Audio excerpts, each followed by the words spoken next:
I think there's another area where there's no doubt that the system is clearly lacking, and that's the area of white-collar crime. Earlier this year, 2 former Anglo-Irish executives were found guilty in the Irish courts for their part in transactions that ultimately led to collapsing our Anglo-Irish Bank, with the disastrous effects that has had for the Irish economy. And yet the man who was described by the judge in that case as the author of the illegal loan scheme, David Drumm, has never even been questioned, never even answered a single question from the Gardai in this state. And the reason for that is because he fled to the US after the bank collapsed, and put himself beyond the reach of the Gardai. So I understand the information that led to the conviction of the other 2 individuals came about through their questioning. It was information that they gave up when they were being questioned by the Gardai. Mr. Drumm, who was the CEO of the bank, who those individuals referred to as being their boss, and that they referred that they were just following his orders, has never even been questioned. And while Irish people are paying the price for the collapse of Anglo-Irish Bank, he's living it up in Boston.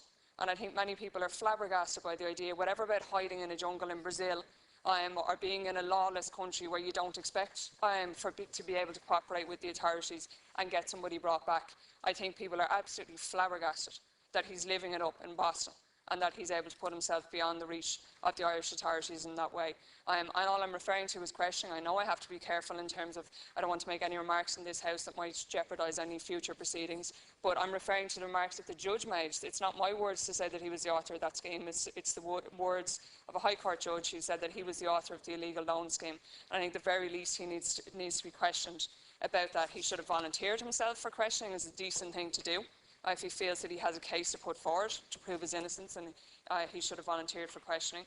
But that hasn't happened. There have been reports in the Irish Independent this week that maybe the DPP is coming closer now to finally getting him extradited from the US. But I think it just beggars belief that this is going on for 5 years, and that we still haven't been able to get him extradited to this jurisdiction, or even have him returned to answer questions. I think it shows that there's something desperately wrong with the procedures that we have in place for cooperating with the US, one of our main trade partners, one of our main diplomatic partners in the world, and we haven't been able to have David Drumm return to this country even for questioning.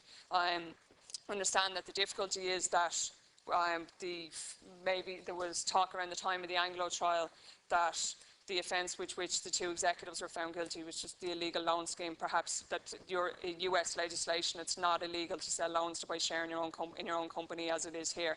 So there are difficulties in making sure that if somebody is being brought back from another country, the offence needs to be an offence in both jurisdictions. But I think that we really need to look at putting systems in place to ensure that people can be brought back for questioning, that you don't have to, white-collar crime is notoriously complex. That's the reason why, in the wake of all the banking scandals and the financial scandals, we brought in new legislation in this country so that it's an offence not to provide information, it's an offence not to hand up documents, people can be forced to subject themselves to questioning. And yet all of that legislation can be avoided by somebody simply taking a one-way flight to Boston or New York or wherever. I think it shows a massive gap in our detection system, and I think that the likes of David Drumm are laughing at us that he can't even be questioned, that all it takes is a one-way flight and he puts himself beyond the Irish authorities. I would ask you to look at it, Minister. I think that we should be able to cooperate with the US on this. We should be using our diplomatic relationships with them to do so. I think there would be an absolute outrage in the States if the likes of Bernie Madoff or anybody else that they have held to account was able to escape justice or even just escape questioning by leaving their jurisdiction. They wouldn't stand for it. We shouldn't stand for it. And I would urge you as Minister for Justice to put in place effective mechanisms to ensure that you're not waiting around for 5 years to see if somebody can be brought back or not. We need to be working with the US and our other partners on this issue to ensure that nobody, no matter how wealthy they are or how influential they are or who their friends are, can put themselves beyond the jurisdiction of the Irish justice system. Thank you, Senator.